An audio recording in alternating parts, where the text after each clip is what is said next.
Yun na nga, kasama, makabitaw ko lang, oh. Pagod na pagod, oh. Tama, mga tama sa, mukha.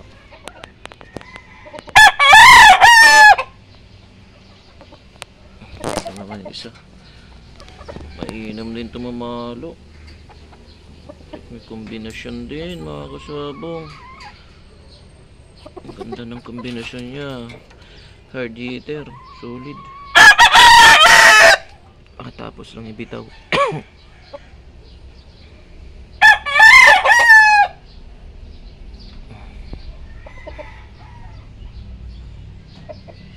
Hindi kasi pwede sa YouTube yung mga bitaw eh. Madi-disable yung YouTube channel natin, kaya after lang ng bitaw yung mapoprovide. Ayan o, gloves pa. Kailangan kasi natin i-gloves para iwas sa injury, baka tumama sa mata yung tahid. Kawawa naman.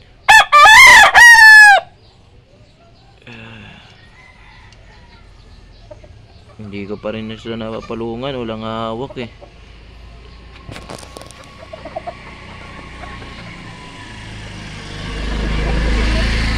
Mga kasabong, nakapansin nyo yung buntot o meron na. Natanggal kasi yung buntot niyan. Ito permanent feeder na yan. Wala kasing hawak, kaya hindi ko pa sila napapalungan. Kasi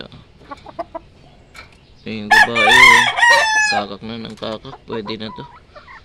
So this coming week gagamitin ko na to, paitlogin ko na. So yun, buong buo na yun. Broodhen natin, buong buo na yung broodhen. So okay rin to. Okay rin mamigay ng palo. Gusto ko rin mamigay ng palo.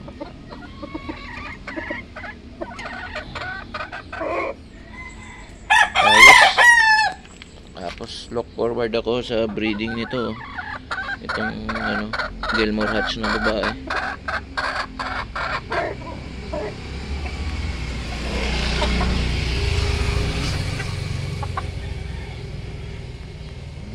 Dugo sa kailangan na talagang palungan kasi tinatamaan yung mukha. May mga dugo-dugo sa mukha, may mga tuka. Well, pag napalungan naman yan, mawawala na yan.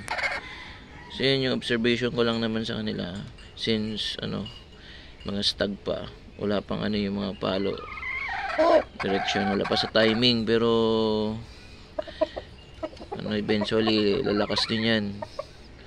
Kaya kailangan ko siyang ibitaw tuwing day off, once a week lang, para matuto lumaban. Yan, day off na naman ni Dudong, kaya nabitaw ito para rin hindi masira yung feeder. Kapag binitaw ng binitaw, kasi ang tendency niyan, yung mga feeder masisira. Diba? Sayang. Kaya hindi niiwasan natin, kaya hindi tayo bitaw ng bitaw, once a week lang. Yan. Mga kasama ko yung orchids ko. Ayan yung orchids ko. Ganda, diba?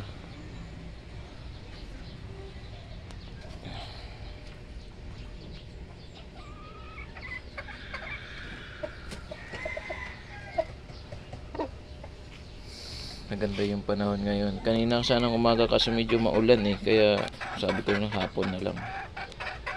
Kaya ngayon ko lang sila nabitaw. Okay naman. Ganda naman yung nila. Kaso nga lang, sad to say, hindi ko mapapakita kasi bawal ho yun, bawal sa YouTube. Minsan ko nang ginawa yun, kahit training, wala, violate ako. 1 month akong hindi nila pinapa-upload sa YouTube. Yan pala yung nila. May rules and regulation din sila. Alright. Ang laki talaga. Ang laki, saktong-sakto na itong sukat na to. Pwede na to. Pwede na to siya. So, quality cock na yung napoproduce ko. So, yung looking forward for this broodhen na Gilmore Hatch.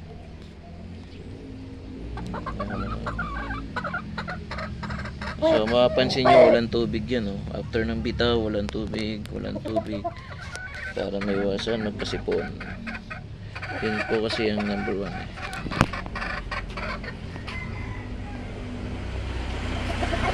Yan ang kailangan gawin pagkatapos ibitaw. Huwag mo na painumin ng tubig. Pwede siyang hilamusan. Pwede, pero tubig hindi pwede. Ano yan. Siguro after mga 1 hour ganyan, lagyan na.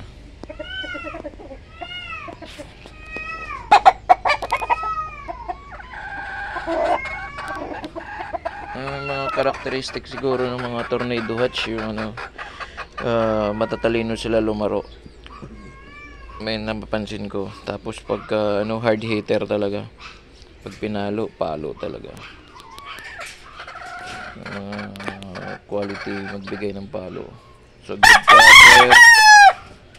good cutter din, maganda. Hard hitter, good cutter, tapos smart lumaro.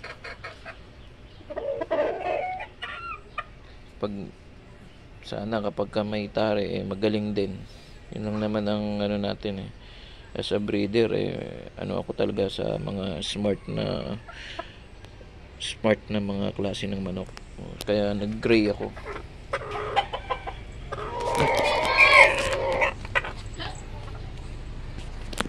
Baklang po, ah.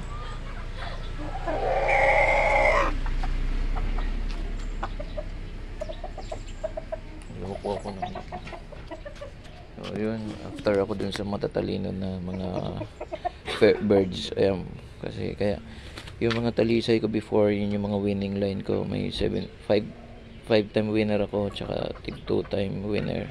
First fight hindi talaga nagpapanalo. Yung mga mga talisay yun. So yung pinaka base nito, talisay gray. Tapos nag-breed ako ng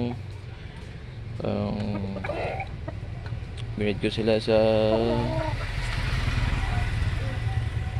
mga Peruvian. So okay din, mga hiraw.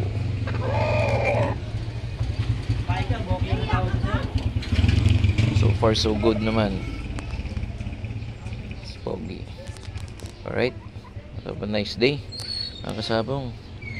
Tuloy lang ang laban sa buhay. God bless us all. Maayong adlaw sa tanan.